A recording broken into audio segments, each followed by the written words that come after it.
তারপর হচ্ছে সামুয়েল আমাকে নিয়ে বের হয়ে যায় সাইকেলে করে।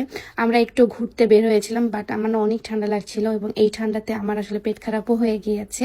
আপনারা আমার জন্য একটু দোয়া করবেন, আমি একদমই সুস্থ হচ্ছি না।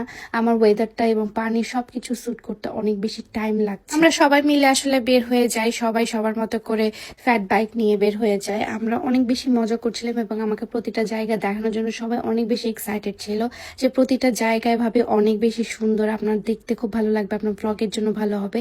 এবং তারা বেশ সাপোর্টিভ, তারা বলে যে আপনি এটা ভিডিও করেন, ওটা ভিডিও করেন, বেশ সুন্দর সুন্দর জায়গা কিন্তু এগুলো। ব্রিজের এই জায়গাটা আমার খুবই বেশি ভালো লাগছিল এবং এই জায়গাটাতে আমি কয়েকটা ছবিও তুলেছি, যেটা অ্যাড করে দিবনে।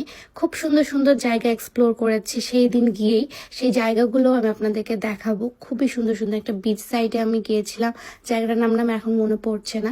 বিচ সাইডে গিয়েছিলাম, এই বিচ সাইডটা এত পরিমাণে সুন্দর। সেদিন কিংসডে থাকায় তারা আরো অনেক সুন্দর সুন্দর করে পার্টি টাটি করছিল, বেশ ভালো লাগছিল দেখতে। বিদেশি লাইফ আমার শুরু, এইভাবেই আমি বিদেশে সব ব্লগ আমি আপনাদের সাথে শেয়ার করে ট্রাই করব।